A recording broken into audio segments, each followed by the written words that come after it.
When I was a child growing up, one of my favourite books to read was this, Lord of the Rings, parody of the Lord of the Rings. At the time, I didn't know what the Lord of the Rings was, but I used to read a lot and enjoy it. And then when I did find out what Lord of the Rings was, I still didn't read Lord of the Rings because of it's a lot more to read. When I was young, I couldn't be bothered, to be honest. It wasn't until like the early 2000s when the films came out, I proper got into Lord of the Rings. And then I started looking around what games to play. I ended up getting all the Games Workshop collections. I ended up finding the Lord of the Rings co-op game just sat on my shelf. But none of these have ever really scratched the itch. But then recently one came out that I heard of, which apparently is a very good adaptation. And that is Journeys in Middle-earth. So the Lord of the Rings Journeys in Middle-earth. Released by Fantasy Flight Games. I believe it's based on the Mansions of Madness game they've got. But I know it's a game that involves an app companion. So it can actually be a true solo game or up to 5 players. So let's find out what's in the box.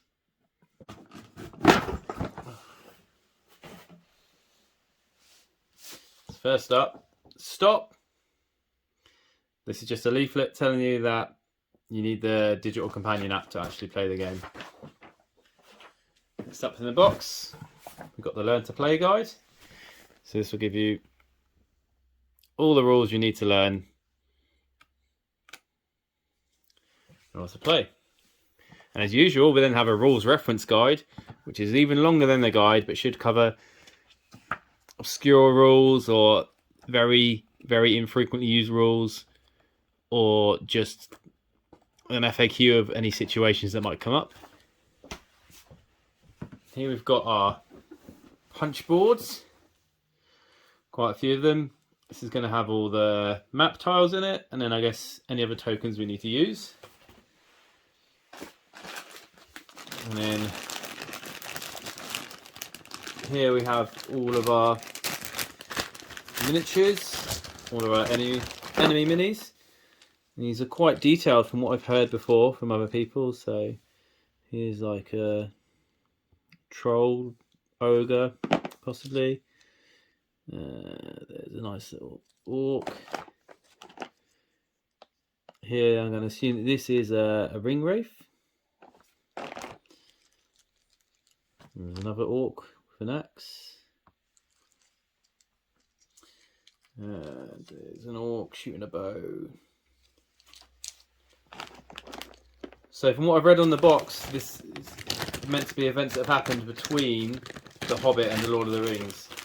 So while it features some of the characters from the films, I don't believe most of the action is what happens in the films. So our heroes, so there's a mysterious cloaked figure. Here is, I presume, Gimli.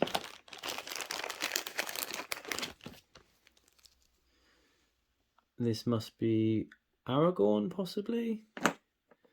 Legolas.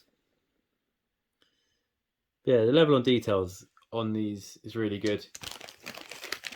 And 6 heroes in all.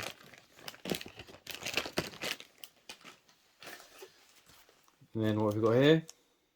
So these will be all the character cards. So Beravor was the mysterious cloaked figure. Aragorn, background, suggested starting cards. Usual Fantasy Flight sized mini cards.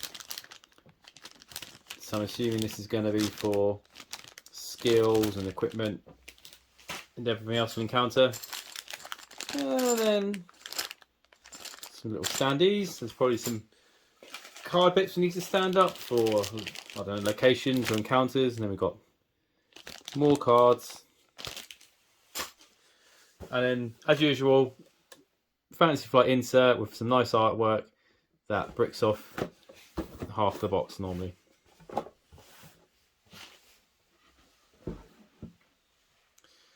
And that's what's in the box for Journeys in Middle-earth. If you enjoyed this video and liked hearing about this game, here's a couple of more links you can click. On the left, we've got the next video about the game. So this will take you to the next video I've made about Journeys in Middle-earth. On the right, this will take you to the next video in the series. So this will be my next What's in the Box opening. And down below, there's a subscribe button. If you like these, click it and you should get a notification every time I make a new video. So thanks for watching, and I hope to see you soon.